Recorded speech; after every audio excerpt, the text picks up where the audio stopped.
Cass Morris works as a writer and research editor in Central Virginia.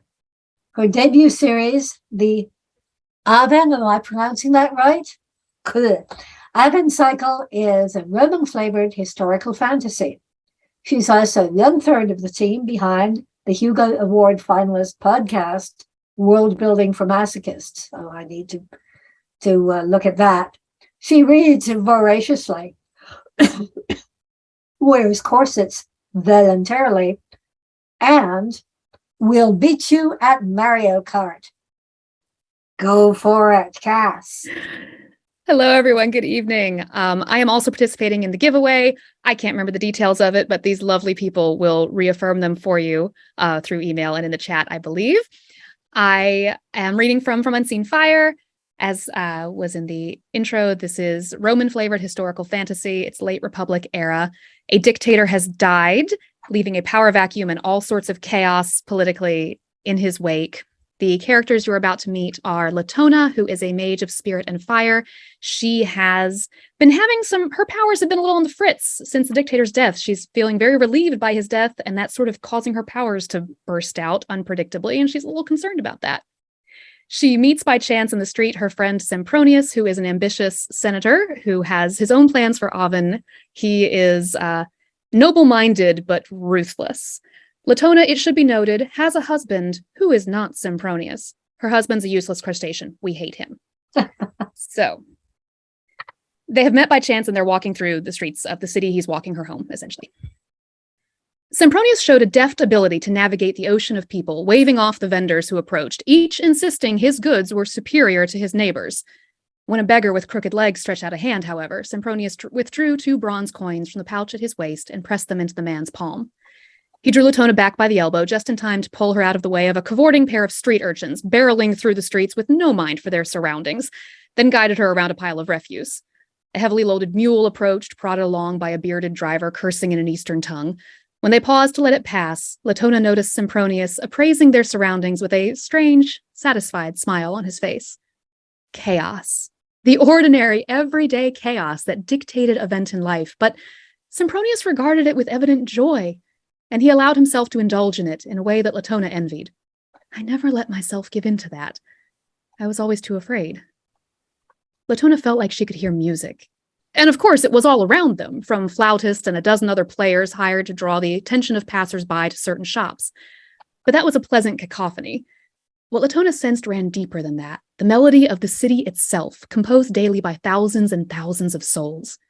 Here in the market, the city danced as nimbly as any girl hired out for a banquet, and it made Latona want to dance too. What people this city breeds, she thought, laughing as a shopkeeper's monkey juggled apples while balancing on the edge of his stall. And what people it attracts. Once they had pushed their way out to the relatively open air of the Via Sacra, she asked, "Where will you start, then? With so much to do, that is." "Oh, something to do with a temple, I suppose." Latona wondered if she would ever feel as casual as Sempronius sounded in that moment.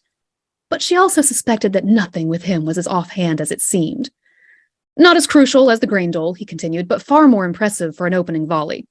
"And good for fostering a reputation of piety," Latona said. "A few priestly endorsements will help balance out the optimate's accusations that you're set on the destruction of the mos maiorum and the event and way of life." "An astute observation, Lady Latona." Sempronius regarded her with a sideways glance. "Wherever I decide to build, I'll show you in person if you like. And if your husband will allow me to pay you the call, that is." He seemed to have added the last as an afterthought. Latona held in a sigh. "Ah," she said, squeezing his arm lightly. "Well there, Senator, you find me in similar spirits to yourself." "How do you mean?" "I find I am increasingly disinterested in what other people will allow me." By the time they reached the top of the hill, the sun was already beginning to ease itself down towards the horizon. The autumn days grew ever shorter, and Latona had spent longer in the temple than she thought. They paused outside her father's red-painted door to take in the southern cityscape before them. The sky was a languid, lazy yellow, shading to purple only at the eastern edge, and the pale gold of the sun cast a queer yet captivating glow on the brick walls and vermilion rooftops of the sprawling city beyond.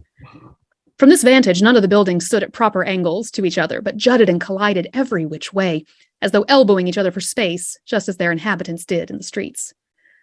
"She is magnificent," Sempronius commented. Latona snorted softly. She is an upstart, a sprawling mess, ill-planned and impudent, overflowing her proper boundaries with no respect for her elders. You find fault with her for that? Latona answered him with a grin. I never said that. I rather admire her for it. She doesn't give a fig what anyone thinks. If we had wine in our hands, I should like to drink to that, Sempronius said. Latona glanced southward towards the Aventine. It's quite a thing to think of, really.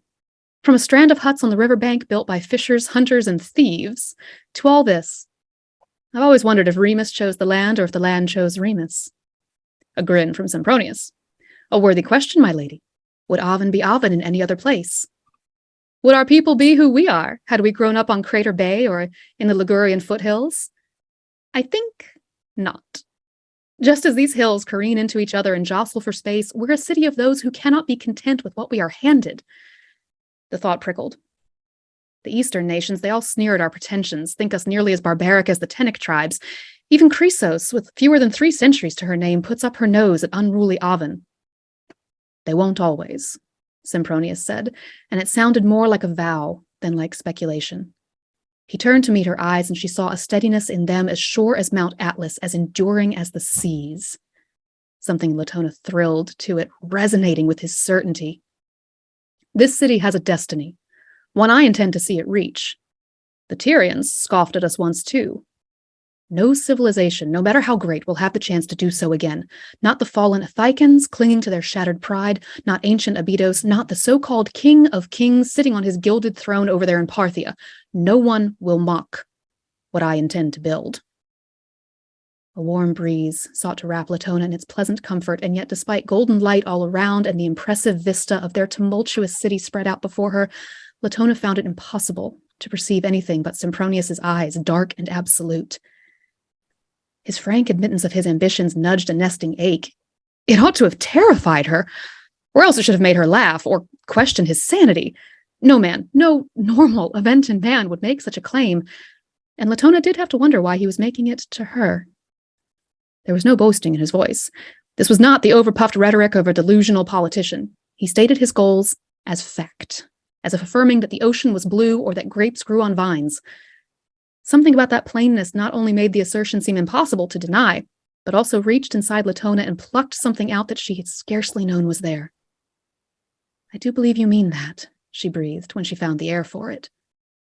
The shadow of a smile, partly of satisfaction, but also of self-mockery, crossed his face. I do know how it sounds, he said, answering her unspoken thoughts. It isn't something I go around saying to everyone. But you, Lady Latona, I suspect you understand. I think you know, if you would be honest with yourself, what it is to feel that you are someone who is capable of glory. And that's where I'll leave you.